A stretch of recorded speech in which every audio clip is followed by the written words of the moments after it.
Hey everybody, welcome to lessonswithtroy.com. I'm Troy Brenningmeyer. Well, this lesson is going to be all about these 8 diagrams that I made for the C6 lap steel. So let's go ahead and jump right on in, and I'll show you kind of what all we're going to be covering, and then we'll go into more detail about all these diagrams after that. So the first diagram is just very simply just the neck of your instrument, 12 frets, so 0 or open all the way through your 12th fret in C6 tuning for a 6-string lap steel. So that would be C, E, G, A, C, E. And this is your lowest or your thickest string. This is your highest in pitch, your thinnest string. And all I've done is I've taken the key of C because it doesn't have any sharps or flats, and I put all the notes on the appropriate frets. And then down below, I just put your 1, 4, and 5 chords in the key of C. Now, because you're strumming all 6 strings, they're all going to be 6 chords. So a C6 chord, your 1 chord, an F6, your 4 chord, G6, your 5 chord, and then you go to your 12th fret and everything repeats. So that being said, we are in the key of C, but once you understand where your root notes are, everything that I show you in this lesson, all the slants, all the shapes, all the chord shapes, can be played in any key. All you've got to do is you just got to move the root note and move this whole neck in relation to where you're moving the root of all your root notes basically on the neck of your instrument. Okay, so like I said, this is just all the notes in the key of C. I've just written them all out. And then if we go to the next diagram, okay, this is the next way. So the next way to think about the neck. So what I've done is I've broken it down into what's the key of C in C6 tuning, major and minor 6th using forward slants. So what you're doing here is you're going to be playing your 5th string and your 2nd string, and that's what this red box means. That means you're plucking those either together or one after the other. So I'll show you. I've got my lap steel plugged in here. So that would be open, 5th string, and 2nd string, okay? And then notice how that's a straight bar. So this red box that's representing your bar, okay? And then when you go to the next one, basically all we're doing is we're going up the key of C on each string. So on your 5th string, notice how it's just the alphabet, E, F, G, and then A, B, C, D, E. Same thing on your 2nd string, just follows up C, D, E, F, and so on. And what you're doing here is you're using forward slants. What that means is it's the front of your bar, the tip of your bar is going to be going this direction. It's going to be basically pointing to the right if you're a right-handed player. Okay, that would be what's called a forward slant. So notice the straight bar and then the slants.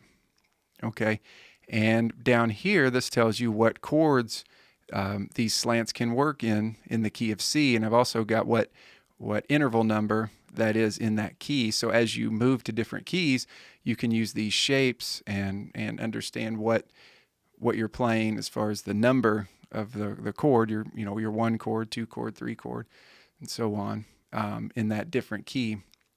So let's just focus on the key of C right now and get it down real well. So if you notice, let me keep going here. So this would be forward slants, and this is major and minor 6th. And then we go to this one, we're on our 4th and our 1st string now, still playing, if you notice up here, major, minor 6th, but now we're using reverse slants. Okay, so that means that your bars would be pointing towards the left if you're a right-handed player. So notice how this would be the bar, how it's angled with that kind of a slant. You're on your 4th string and 1st string. Okay, straight bar. And then if we keep going, then I've got this diagram that shows you major and minor 3rds.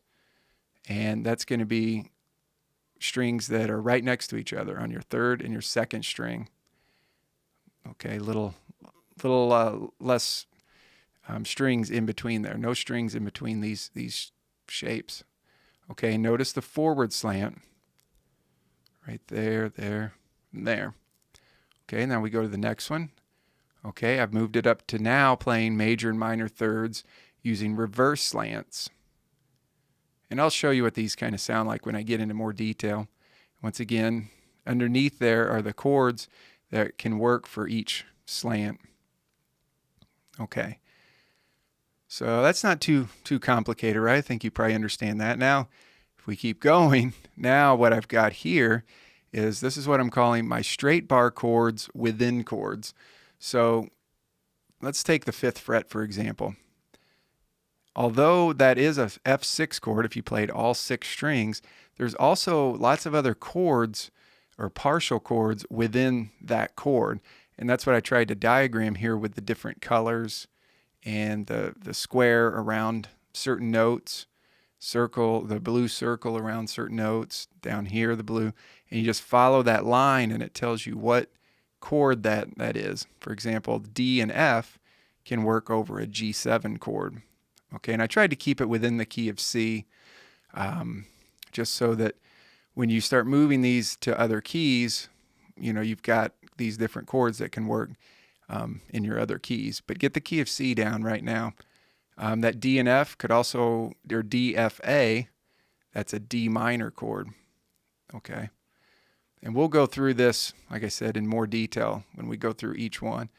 Okay, and then I've got, after you do that diagram, I've got these where you're grabbing 3-note slant chords. So this is, I've saved my last 2 diagrams for last because they're probably the more difficult ones, where you're trying to grab chords using forward slants here, for example.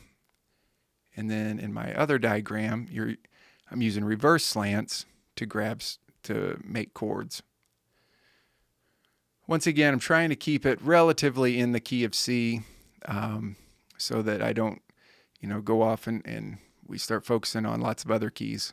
Because what you really want to do is get one key down and then understand how to move these shapes to follow, move the root note as well as every note and every shape in the neck to whatever key you're in, and keep the same fret spacing as you do here and all that.